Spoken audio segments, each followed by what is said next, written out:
Hello everyone, continue करते हैं exercise 10 question number 26। Question number 26 is in triangle ABC angle A is theta, angle B is 90 and angle C is phi. If BC is x and AC is x plus 2, find the values of this. तो यहाँ पे हमें क्या find करना है? यहाँ पे हमें एक ट्रायंगल गिवन है एंड इस ट्रायंगल की यहाँ पे फिगर गिवन है। तो इसमें ये वाली साइड हमें x प्लस में 2 गिवन है, ये वाली साइड x गिवन है और हमें ये जो है ये यहाँ पे हमें फाइंड करना है। तो इनको फाइंड करने के लिए हमें इसकी थर्ड साइड का पता होना चाहिए। तो सबसे पहले हम इसकी जो थर्ड साइड है उसको फाइंड करेंगे। सबसे पहले इसकी थर्ड साइड फाइंड करेंगे पाइथागोरस थ्योरम यूज करके।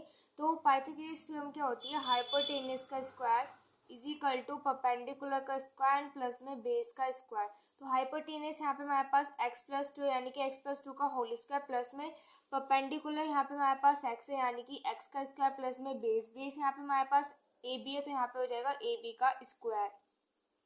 ए बी यहाँ पे हमें फाइंड करना है तो यहाँ पे हम क्या यूज़ करेंगे? ए प्लस बी का होल स्क्वायर जो कि होता है ए का स्क्वायर प्लस बी का स्क्वायर प्लस 2ab। तो यहाँ पे ये हो जाएगा ए का स्क्वायर प्लस में बी का स्क्वायर एंड प्लस में 2ab यानी कि हो जाएगा यहाँ से हमारे पास 4x एंड इक्वल आ जाएगा एक्स स्क्वायर प्लस में ए बी के स्क्वायर के इक्वल आ जाएगा।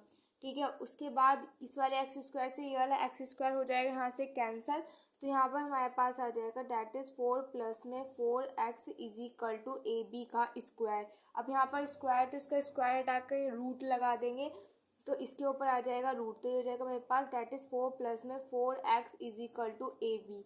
ठीक है, अब यहाँ पर हमारे पास ये 4 है तो इस 4 को हम यहाँ पे क्या लिख सकते हैं? इस 4 को हम लिख सकते हैं 2 एंड इस पूरे का होल स्क्वायर लिख सकते हैं। ऐसे ही इस वाले 4 को भी हम क्या लिख सकते हैं? 2 इसका स्क्वायर एंड यहाँ पे x लिख सकते हैं is equal to A B. ठीक है, अब हम यहाँ से क्या कर सकते हैं? यहाँ पे 2 2 आ गए यानी कि 2 की मल्टीप्लाई 2 से इस तरीके से लिख सकते हो। तो इसमें से यहाँ से हम क्या फाइंड कर कॉमन ले लेंगे बाहर, एक 2 को यहाँ से हम बाहर निकाल लेंगे, 2 को बाहर निकाल लेंगे। तो यहाँ से तब हम 2 को बाहर निकाल लेंगे तो अंदर हमारे पास क्या आ जाएगा? दैट इज रूट में 1 प्लस में x। ठीक है, ये बच जाएगा एंड ये किसके इक्वल हो जाएगा? ए बी के इक्वल हो जाएगा यानी कि ए बी ये वाली जो साइड है वो मेरे पास आ गई है दैट इज 2 रूट में 1 प्लस में x। पार्ट में हमें दिया हुआ है that is root x plus 1 and cot 5। तो सबसे पहले हम कोट 5 की बात करते हैं कि कोट 5 हमारे पास क्या होता है। तो जो हमारे पास ट्रिक थी उसको लिखते हैं सबसे पहले कि पंडित बद्री प्रसाद हर हर भोलेनाथ, ये वाली ट्रिक थी। तो इसमें अगर हम कोट को देखें तो कोट मेरे पास क्या होता है? डेट इज बेस अपॉन में परपेंडिकुलर। ठीक है, तो यानी कि यहाँ से मेरे पास आ जाएगा that is root x plus में 1, ये तो हमने एज इट इज लिख दिया एंड कोट 5 मेरे पास क्या होता है? बेस अपॉन में परपेंडिकुलर यानी कि मल्टीप्लाई बाय बेस अपॉन में परपेंडिकुलर, ये हो जाएगा। ठीक है, अब उसके बाद यहाँ पे हमारे पास बेस भी है और क्योंकि हमने यहाँ पे तीनों साइड फाइंड कर लिए तो यहाँ पे हमारे पास बेस भी है और यहाँ पर परपेंडिकुलर भी है। तो ये हो जाएगा यहाँ से रूट x प्लस में 1 इंटू में, अब देखो इसके लिए बेस क्या होगा? अब यहाँ पे हमारे पास वाला क्योंकि यहाँ पे फाई की बात की गई यानी कि दिस की, तो यहाँ पर जो हमारे पास फाई है उसके लिए ये वाला जो इसके सामने वाला होता है वो यहाँ पे क्या हो जाएगा? परपेंडिकुलर हो जाएगा। ठीक है, ये वाला हाइपोटेनियस तो सेम ही रहते हैं तो हाइपोटेनियस तो यही रहेगी एंड इसके इस वाले एंगल फाई एंगल के लिए ये वाली साइड हमारे पास परपेंडिकुलर हो जाएगी एंड बेस हो जाएगा हमारे पास ये वाला। ठीक है, तो यानी कि यहाँ से मेरे पास बेस क्या हो जाएगा? This one is the base यानी कि x हो जाएगा यहाँ से मेरे पास बेस। अब इसके लिए परपेंडिकुलर क्या है? That is 2 root x plus में 1। ठीक है, तो यहाँ पे मेरे पास मैं इसको लिख देती हूँ डेट इज 2 रूट 1 प्लस में x, ये यहाँ पे इसके लिए यहाँ पे परपेंडिकुलर हो जाएगा। देखो ये रूट x प्लस 1 से ये वाला हमारे पास कैंसिल हो जाएगा तो यहाँ से हमारे पास आंसर क्या हो जाएगा? डेट इज x/2 एंड ये हो जाएगा आपके फर्स्ट पार्ट का आंसर। पार्ट में हमें ये गिवन है तो इसको फाइंड करते हैं। तो यहाँ पे देखो यहाँ पे हमें tan थीटा की वैल्यू चाहिए। तो tan थीटा मेरे पास क्या होता है? इस वाली ट्रिक से अगर हम देखें तो tan थीटा हमारे पास होता है that is perpendicular by base. ठीक है, यही होता है तो इसको एज इट इज लिख लेते हैं। यहाँ पे मेरे पास हो जाएगा x का क्यूब प्लस में x का स्क्वायर एंड tan थीटा मेरे पास होता है that is perpendicular by base. तो यहाँ से हो जाएगा ये परपेंडिकुलर बाय बेस। ठीक है, एंड इसको अब आगे सोल्व करते हैं तो ये हो जाएगा रूट x का क्यूब प्लस में x का स्क्वायर एंड मल्टीप्लाई बाय। अब देखो यहाँ पे एंगल थीटा की बात की गई है। तो थीटा एंगल क्या है, यहाँ पे ये वाला एंगल हमारे पास थीटा है, ठीक है। तो इस थीटा के लिए अगर मैं परपेंडिकुलर की बात करती हूँ तो परपेंडिकुलर क्या होगा, ये वाला एंगल है ना, ये वाला इसके सामने वाला हो जाएगा परपेंडिकुलर, यानी कि इसके लिए परपेंडिकुलर हो जाएगा एक्स, एंड इसके लिए बेस क्या हो जाएगा, ये वाला, डेट इज 2 1 प्लस में एक्स ही हो जाएगा। तो इसको मैं यहाँ पे लिख लेती हूँ, डेट इज 2 एंड 1 प्लस में एक्स। इसको मैं यहाँ पर इस तरीके से मैंने यहाँ पे लिख लिया, ठीक है। अब इसको आगे हम करते हैं सोल्व। तो इसको आगे सोल्व करेंगे तो यहाँ से हमारे पास क्या हो जाएगा, इन दोनों में से देखो मैं यहाँ से एक्स स्क्वायर कॉमन ले सकती हूँ, ठीक है। तो मैंने यहाँ पे क्या लिया, अंदर यहाँ से एक्स स्क्वायर को ले लिया कॉमन, ठीक है। तो यहाँ पे मैंने लगाया रूट एंड यहाँ से एक्स स्क्वायर को ले लिया मैंने कॉमन। तो अंदर मेरे पास क्या बचेगा, that is x and plus में यहाँ पे क्या बचेगा मेरे पास 1 multiply by x and upon में मेरे पास क्या जाएगा, डेट इज 2 एंड 1 प्लस में एक्स, ठीक है।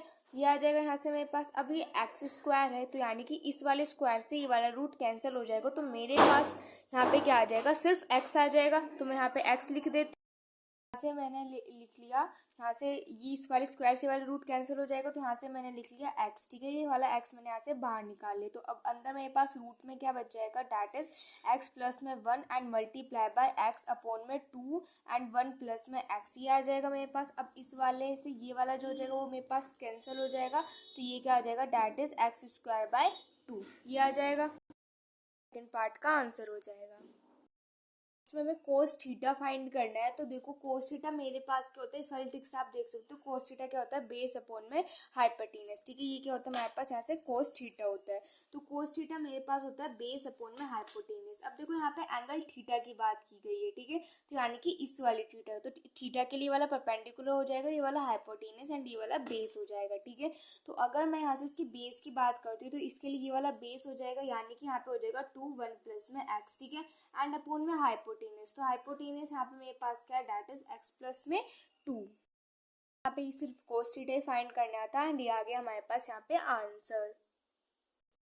नंबर 27 में यहाँ पे हमें क्या गिवन है कि कोट ए और 1/कोट ए अगर 2 के इक्वल है तो हमें इस चीज़ की वैल्यू फाइंड करनी है। नंबर 27 में हमें ये चीज़ गिवन है एंड इसकी वैल्यू हमें यहाँ पे फाइंड करनी है। अब देखो अगर आप इस चीज़ को ध्यान से देखो तो यहाँ पे हमारे पास कोट ए गिवन है एंड यहाँ पे कोट ए गिवन है, लेकिन अगर आप यहाँ पे देखो तो यहाँ पे हमें क्या चाहिए, कोट स्क्वायर ए चाहिए, यानी कि इसका स्क्वायर चाहिए और यहाँ पे इसका भी हमें स्क्वायर चाहिए। तो इसका स्क्वायर करने के लिए मैं यहाँ पे क्या करूँगी, दोनों साइड स्क्वायरिंग कर दूंगी, ठीक है। तो हम यहाँ पे लिखते हैं स्क्वायरिंग बोथ साइड। तो हम यहाँ पे स्क्वायरिंग कर देंगे बोथ साइड, तो यानी कि इसकी यानी कि कोट ए प्लस 1/कोट ए इस पूरे का कर देंगे होल स्क्वायर। ऐसे ही इस वाले 2 का भी यहाँ पे क्या कर देंगे, स्क्वायर कर देंगे। तो यहाँ पे हो जाएगा a प्लस बी का होल स्क्वायर। तो यहाँ पे लिख देते हैं कि यहाँ पे यूज कर रहे हैं हम a प्लस बी का होल स्क्वायर, जो कि होता है a का स्क्वायर प्लस b का स्क्वायर एंड प्लस में 2ab, ठीक है। इसको हम यहाँ पे यूज करेंगे। तो यहाँ पर ए का स्क्वायर यानी कि हो जाएगा मेरे पास कोट स्क्वायर ए प्लस में 1/कोट स्क्वायर ए एंड प्लस में 2ab, यानी 2a एंड ये मेरे पास क्या हो जाएगा 1/कोट ए एंड ये किसके इक्वल हो जाएगा, यहाँ से मेरे पास 4 के इक्वल हो जाएगा। इस 2 का स्क्वायर हो जाएगा तो यहाँ से मेरे पास 4 हो जाएगा। अब देखो यहाँ पे इस वाले कोट ए से ये वाला कोट ए तो मेरे पास यहाँ से कैंसिल हो जाएगा, ठीक है। तो यहाँ से मेरे पास क्या बच जाएगा, ये मेरे पास बच जाएगा कोट स्क्वायर ए प्लस में 1 में cot square A and plus में 2 इज इक्वल टू 4। अब मुझे फाइंड किसकी वैल्यू करनी थी, इसकी वैल्यू फाइंड करनी थी। तो देखो ये तो आ गया मेरे पास, लेकिन यहाँ पे 2 है तो इसको मैं उधर भेज देती हूँ। तो ये मेरे पास क्या हो जाएगा, that is cot square A plus में 1 में कोट स्क्वायर ए एंड ये कितना, देखो ये हो जाएगा 4 माइनस के 2 इधर प्लस का उधर जाके माइनस का हो जाएगा। तो यहाँ से मेरे पास आ जाएगा कोट स्क्वायर ए प्लस में 1 में cot square A is equal to 2, ठीक है। एंड हमें इसी की वैल्यू तो यहाँ पे फाइंड करनी थी क्वेश्चन में, तो यहाँ पे हमने इसकी वैल्यू फाइंड कर ली। अब देखो यहाँ पे हमें क्वेश्चन में 28 में क्या गिवन है कि 3 tan थीटा जो √3 tan थीटा जो है वो 3 sin थीटा के इक्वल एंड हमें जो है sin थीटा की वैल्यू फाइंड करनी है, ठीक है। अब देखो यहाँ पे tan थीटा को हमें पता है कि हम tan थीटा को क्या लिख सकते हैं, that is sin theta by cos theta लिख सकते हैं। तो यहाँ पे मैं इसको लिख देती हूँ कि ये मेरे पास हो जाएगा that is sin theta by cos theta, ठीक है, एंड ये is equal to 3 sin theta, ये हो जाएगा मेरे पास, ठीक है। अब यहाँ पे ये वाला sin थीटा इसके साथ यहाँ पे मल्टीप्लाई में हो रहा है तो इधर आके डिवाइड हो जाएगा। तो जब ये डिवाइड हो जाएगा तो sin थीटा और sin थीटा कैंसिल हो जाएंगे, तो यानी कि sin थीटा और sin थीटा यहाँ से मेरे पास कैंसिल हो जाएंगे। तो मेरे पास क्या बचेगा, डेट इज √3 अपॉन में cos theta is equal to 3 बचेगा। ठीक है, अब मैं यहाँ पे क्या करती हूँ, इस वाले कोस थीटा को उधर भेज देते हैं, 3 को इधर ले आते हैं। तो यहाँ पे मेरे पास हो जाएगा डेट इज √3 एंड अपॉन में 3 is equal to cos theta. ठीक है, ये हो जाएगा यहाँ से मेरे पास। आपको आपको पता है कि हम यहाँ पे 3 को क्या लिख सकते हैं, √3 मल्टीप्लाई बाय √3 लिख सकते हैं। तो यहाँ पे हम वही लिखेंगे, इसको हम लिख देंगे डेट इज √3 मल्टीप्लाई बाय √3। ठीक है, एंड ये किसके इक्वल हो जाएगा, कोस थीटा के इक्वल हो जाएगा। ठीक है, अब इस वाले √3 से वाला √3 हो जाएगा, यहाँ पे मेरे पास कैंसर। तो यहाँ पे मेरे पास क्या बचेगा, that is 1/√3 is equal to cos theta बच जाएगा। अब हमें चाहिए क्या था, हमें तो चाहिए था साइन थीटा, लेकिन यहाँ पे हमारे पास क्या आ गया, कोस थीटा। तो अब हम यहाँ पे अपनी साइन थीटा के लिए अब हम यहाँ पे अपनी एक आइडेंटिटी यूज करेंगे। तो वो आइडेंटिटी क्या है कि जो हमारा sine square theta and plus में कोस स्क्वायर थीटा किसके इक्वल होता है, 1 के इक्वल होता है। ये आइडेंटिटी मैंने आपको पहले बताई हुई है। तो ये वाली आइडेंटिटी होती है हमारे पास। ठीक है, तो इस वाली आइडेंटिटी को हम यहाँ पे यूज करेंगे। तो मुझे एक्चुअली चाहिए क्या, यहाँ पे कोस थीटा दे रखा है। ठीक है, और मुझे क्या चाहिए, साइन थीटा चाहिए। तो यानी कि मैं यहाँ से इस कोस थीटा की वैल्यू फाइंड कर लेती हूँ कि कोस थीटा यहाँ से क्या आएगा। यानी कि मैं इसको ऐसे लिख सकती हूँ कि कोस स्क्वायर थीटा मेरे पास हो जाएगा 1 माइनस के साइन स्क्वायर थीटा, ये हो जाएगा। ठीक है, अब मैं इसका यहाँ से स्क्वायर हटा सकती हूँ। ठीक है, तो अगर मैं इसका यहाँ से स्क्वायर हटाऊंगी तो उधर मेरे पास क्या लग जाएगा, डेट इज रूट, यानी कि हो जाएगा 1 माइनस के साइन स्क्वायर थीटा। ठीक है, आई होप आपको इतना समझ में आ गया होगा। तो यानी कि कोस थीटा की प्लेस पर मैं ये पुट कर सकती हूँ रूट में 1 माइनस के साइन स्क्वायर थीटा। तो मैं यहाँ पे पुट कर देती हूँ कि 1/√3 इज इक्वल टू, मैं यहाँ पे लिख देती हूँ डेट इज 1 माइनस के साइन स्क्वायर थीटा। ठीक है, इसको हम ऐसे लिख सकते हैं। ओके, अब इसको आगे लिखते हैं। तो आगे मैं देखो यहाँ पर इसको क्या मैं ऐसे लिख सकती हूँ 1/3 एंड इस पूरे का रूट, क्या हम इसको ऐसे लिख सकते हैं, बिल्कुल लिख सकते हैं, क्योंकि अगर मैं 1 का रूट करूँगी तो 1 तो बाहर ही आ जाएगा एंड √3 यहाँ पे हमारा ऐसे हो जाएगा। ठीक है, यानी कि मैं इसकी प्लेस पर ये चीज़ लिख सकती हूँ। तो ये मेरा किसके इक्वल हो जाएगा, डेट इज √1 माइनस के साइन स्क्वायर थीटा के इक्वल हो जाएगा। ठीक है, अब ऐसा किस लिए लिखा मैंने, जिससे कि इस वाले रूट से मैं ये वाला रूट क्या कर सकूँ, यहाँ से कैंसिल कर सकूँ। रूट से मैंने ये वाला रूट यहाँ पे कैंसिल कर देंगे। तो यहाँ पे मेरे पास क्या बच जाएगा, डेट इज 1/3 एंड ये यहाँ से 1/3 मेरा किसके इक्वल होगा, डेट इज 1 माइनस के साइन स्क्वायर थीटा के इक्वल होगा। ठीक है, अब मुझे तो यहाँ पे सिर्फ साइन थीटा की वैल्यू चाहिए। ठीक है, तो अब सोल्व करते हैं। तो ये हो जाएगा मेरे पास 1, या फिर हम इसको ऐसे कर सकते हैं, ये साइन थीटा इधर नेगेटिव है ना, इसको इधर ले आते तो ये पॉजिटिव हो जाएगा, यानी कि हो जाएगा साइन स्क्वायर थीटा एंड यहाँ पे 1, तो 1 एंड ये इधर पॉजिटिव है तो इसको इधर ले आते तो हो जाएगा मेरे पास यहाँ से नेगेटिव। ठीक है, अब इसका यहाँ पर एलसीएम ले लेते हैं। तो यहाँ से मेरे पास साइन स्क्वायर थीटा क्या आ जाएगा, इसका एलसीएम लूंगी तो 3 आ जाएगा एंड हो जाएगा 3 माइनस के 1, यानी कि हो जाएगा 2/3, यानी कि साइन स्क्वायर थीटा मेरे पास क्या आ जाएगा, डेट इज 2/3। लेकिन अब मुझे तो सिर्फ साइन थीटा की वैल्यू चाहिए थी, साइन स्क्वायर थीटा की तो नहीं चाहिए थी। तो यहाँ से स्क्वायर हटाएंगे तो उस पर क्या आ जाएगा, रूट आ जाएगा। ठीक है, तो यानी कि यहाँ से मेरे पास साइन थीटा की वैल्यू क्या आ जाएगी, रूट में 2/3। तो हमें तो साइन थीटा की वैल्यू फाइंड करनी थी, जो कि हमने फाइंड कर ली। ये हो गया question number 28। 29 is if angle A and angle B are acute angle, अगर एंगल ए और एंगल बी जो है वो एक्यूट एंगल है, तो फिर जो हमारा जो साइन ए होगा वो साइन बी के इक्वल हो जाएगा। एंड हमें प्रूफ करना है कि जो हमारा एंगल ए होगा वो एंगल बी के इक्वल होगा। यहाँ पे एक्यूट एंगल का मतलब क्या होता है, एक्यूट एंगल वो एंगल्स होते हैं जो कि हमारे 90 डिग्री से लेस होते हैं, यानी कि 0 से लेके आप कह सकते हो कि वो 0 से लेके 89 डिग्री तक जो भी एंगल्स होते हैं वो हमारे एक्यूट एंगल्स होते हैं। यहाँ पे मैंने एक ट्रायंगल ड्रॉ कर लिया एंड हमें क्वेश्चन में क्या गिवन है कि जो साइन ए है वो साइन बी के इक्वल है। तो अगर मैं इस वाले एंगल की बात करती हूँ तो देखो साइन हमारे पास क्या होता है, that is perpendicular by hypotenuse. Angle A, ये वाला मैंने एंगल ए माना है, तो एंगल ए के लिए हमारे पास परपेंडिकुलर क्या हो जाएगा, देखो एंगल ए के लिए इसके सामने वाला परपेंडिकुलर, यानी कि बीसी मेरे पास यहाँ पे क्या हो जाएगा, परपेंडिकुलर हो जाएगा। एंड हाइपोटेनस तो हमारे पास यही रहेगा, डेट इज ए बी। ठीक है, अब मैं एंगल इस वाले एंगल बी के लिए बात करती हूँ, तो एंगल बी के लिए परपेंडिकुलर क्या हो जाएगा, डेट इज ए सी। ठीक है, एंड हाइपोटेनियस तो सेम ही रहेगा, डेट इज ए बी। तो यहाँ से मेरे पास क्या हो जाएगा, इस वाले ए बी से ये वाला ए बी मेरे पास क्या हो जाएगा, कैंसिल हो जाएगा। तो यहाँ से मेरे पास क्या हो जाएगा, डेट इज बी सी मेरा किसके इक्वल हो जाएगा, ए सी के इक्वल हो जाएगा। अब देखो यहाँ पे ये मेरे पास बी सी है और यहाँ पे ए सी है। तो देखो अगर मैं बात करती हूँ बी सी की, तो बी सी के जो अपोजिट वाला एंगल है वो मेरे पास क्या है, एंगल ए है। तो यानी कि यहाँ से मेरे पास जो एंगल ए होगा, एंड ए सी के जो अपोजिट है वो मेरे पास क्या है, डैट इज एंगल बी है। ठीक है, तो यानी कि यहाँ से मेरे पास क्या हो जाएगा कि एंगल ए किसके इक्वल हो जाएगा, एंगल बी के। क्योंकि हमें पता है कि अगर किसी भी ट्रायंगल की दो साइड्स अगर इक्वल आ जाती हैं तो उसकी जो अपोजिट साइड्स, उसके जो अपोजिट एंगल्स होते हैं वो हमारे पास क्या होते हैं, इक्वल होते हैं। ठीक है, तो यहाँ पे हम लिख भी सकते हैं, if two sides of a triangle are equal then opposite angles are equal, कि अगर दो साइड्स जो होंगी ट्राइंगल की वो इक्वल हो जाएंगी तो जो अपोजिट एंगल्स होंगे उस ट्राइंगल के वो भी इक्वल हो जाएंगे। ठीक है, तो ये हो गया क्वेश्चन नंबर 29।